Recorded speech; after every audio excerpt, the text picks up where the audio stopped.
What's up, guys? The chef again. We are continuing on with our Wizebot tutorial video series here on YouTube. Tonight's video is going to be all about advanced integration. What that's going to be is there's a Twitter integration we're going to discuss, a Steam integration, and a YouTube. There's a couple others that we're not going to get to touch on quite yet, and we will get to at a later date. As always, make sure that you guys have your Wizebot set up and on your computer, and then we will dive right in. So, as always, start here at the home screen. You're going to scroll down here, and on the toolbar on the left side, you're going to see Advanced Integration. All of these are with the paid version, by the way, just a little heads up. So, there's the game integration, which only currently has 2 games. We're not going to cover that one tonight. Tonight, we're going to focus on Twitter, YouTube, and Steam. We are going to touch on this Last FM one. This one is for song requests. I highly recommend you do not use this one because of the current laws regarding copyright and DMCA. So this one I would definitely recommend leaving off unless you somehow have a completely copyright and royalty free playlist. The first one we're going to touch on here is the Twitter integration. It's very simple. You sync your Twitter account to Wizebot, and periodically, beginning of the live, and whenever you change a game, it will take and post to your Twitter. These are awesome because it's another good way for you to network. Yes, you should be active on all socials if you're trying to be a Twitch streamer, just because interaction and networking is the key to actually growing.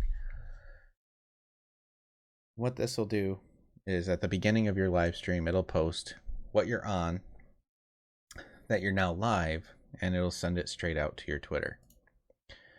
Right here, you've got periodic, which I've got mine set every 2 hours-ish. It'll take and send out another tweet reminding people that I'm streaming, and it'll say, you know, what game and all of that. The third thing that we're going to cover in this, because we're not going to go into the automatic clips or the tweet now command, we're going to go into the game change. And what this does is anytime throughout your stream that you change games, let's say you start on Just Chatting and you go to Among Us and then you go to Phasmophobia. When you change from Just Chatting to Among Us, it'll send out a tweet saying, I'm going to insert game. So I'm going to Among Us. Then if you switch from Among Us to Phasmophobia, it'll do the exact same thing. These are all awesome because it gives little boosts to your stream because it puts your name out there a little bit more and it helps you grow on other platforms, kind of puts you out there on other platforms. The next one is going to be this one. This is YouTube integration. And what this one does is you can use the last video command and you can use it to bring up literally the last video that you played or that you posted to your YouTube. So for me, if I were to do this in my next stream, it would pull up this video.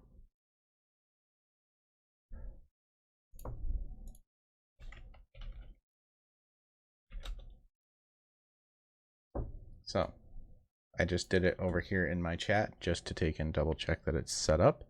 And here it is, Dish Out Week 34, and it posts the link. You click on that and bam, you are at your YouTube channel. So those are very, very helpful. And then you can come down here, and the last one we're going to cover is the Steam integration. This one's still in beta version. What this does is it allows people to get information about their game that you're currently streaming as long as it is on Steam. So if you do info game, it returns the Steam description of the game as well as the link to the Steam page. This link will only appear if the game is available on Steam and the name matches exactly. So instead of having to sit down and completely explain a game, you can give a short description and then you can go on to say, if you do !info game, it'll bring it up with the Steam library so you can go over it more. All of these are very, very helpful in the end because it's all about networking. Being able to promote your YouTube is massive. Using the Twitter integration is massive because it does help boost you. One thing I would like to say is if you're using MEE6 or more commonly known as Me6, the Discord bot. Be careful if you've got it set up to post anytime you tweet. I've been in Discords where it's, every hour or so it's going off and it's pinging the entire server because, it's a new tweet, it's a new tweet, it's a new tweet. You change games, new tweet. And it can get very annoying. I've talked to other content creators who agree, but I've talked to some that are like, well, I just want people to know that I'm live. And that's totally fine. But there is such thing as over posting and over pinging, especially in a Discord server. And it's going to end up driving people away from your community. Take that as you will. I personally don't have it set up. If you want to set it up yourself, go for it. If you want to give it a try, go for it. You can always go back in and turn it off during your streams, like in Me6. But then that's just extra steps. I hope this video helped you all, and I will catch you guys next time. Peace.